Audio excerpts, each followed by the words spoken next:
The current set of select graphs examines distinctions in ratings crossed by school type.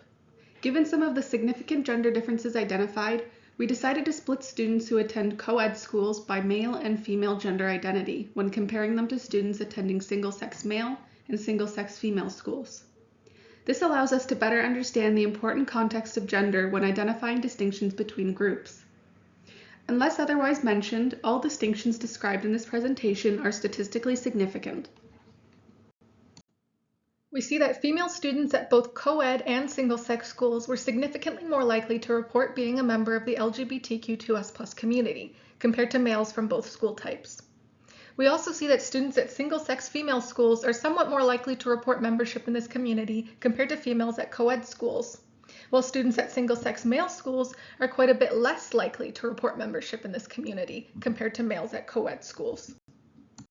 Here we see that distinctions in time spent on homework are primarily dictated by gender rather than school type. Interestingly, while we see that on average males report getting more sleep on school nights than females, we also see that males at single-sex schools are somewhat more likely than those at co-ed schools to get more sleep. A fascinating finding, we see that boys at single-sex male schools report greater overall satisfaction with their school compared to males at co-ed schools, females at co-ed schools, and females at single-sex girls' schools.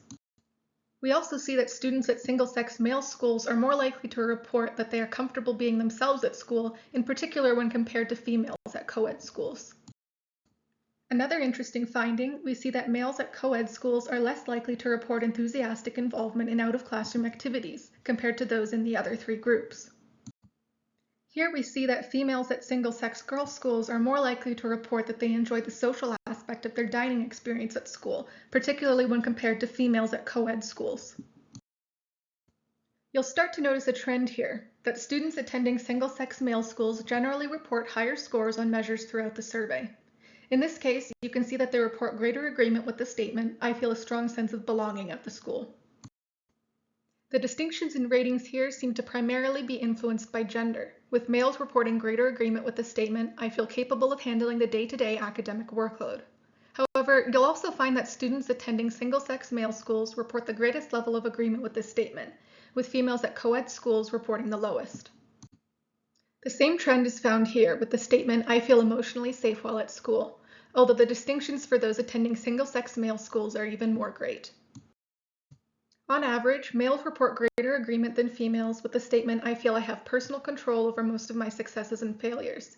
Again, we see that those attending single-sex male schools report the highest agreement of all of the four groups. While not a very large difference between groups, again, we see that those attending single-sex male schools report greatest agreement with the statement, "I feel respected and valued at school," while females attending co-ed schools report the lowest. Here we see that those who attend single-sex schools are more likely to agree with the statement, "I feel that I gain meaningful positive value from being a member of the school community," with those who attend single-sex male schools reporting the greatest agreement. Once again, we see that those who identify as male are much more likely to report greater agreement with the statement, "The school deals well with issues of bullying on campus." However, we also see a distinction based on school type as well, with those who attend single-sex male schools reporting greater agreement with this statement, even when compared to males attending co-ed schools. Here we see that those who attend single-sex schools are more likely to agree with the statement, "The school encourages a love of learning in me," with males who attend co-ed schools the least likely to agree with this statement among the four groups. To some extent, we see that students attending single-sex male schools report greater self-appraised preparedness for conducting themselves with confidence, particularly when compared to females attending co-ed schools.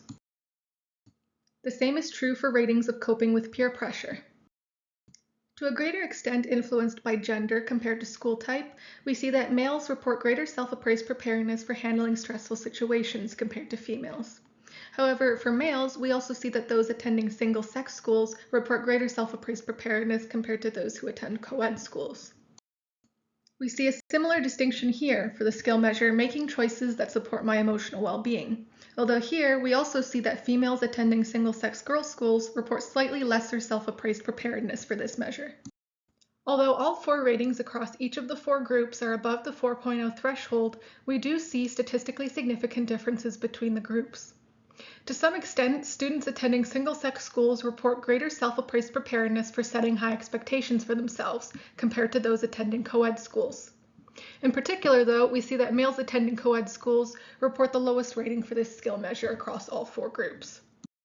Similarly, while all 4 groups' ratings are above 4.0, we see that males at co-ed schools report significantly lesser self-appraised preparedness for working independently, particularly when compared to students at single-sex female schools. When examining distinctions in the proportion of students who have been personally affected by experiences of discrimination at school, we see that females attending co-ed schools are the most negatively affected, at a rate of 22.1%, while those attending single-sex male schools experience discrimination at a lower rate of 15.5%. We also see that females attending co-ed schools are more likely to have been affected by these experiences of discrimination when compared to males at co-ed schools. Furthermore, we see that this higher rate of discrimination for females attending co-ed schools seems to be significantly influenced by their gender, as they are more than twice as likely to report having been discriminated against on the basis of gender identity.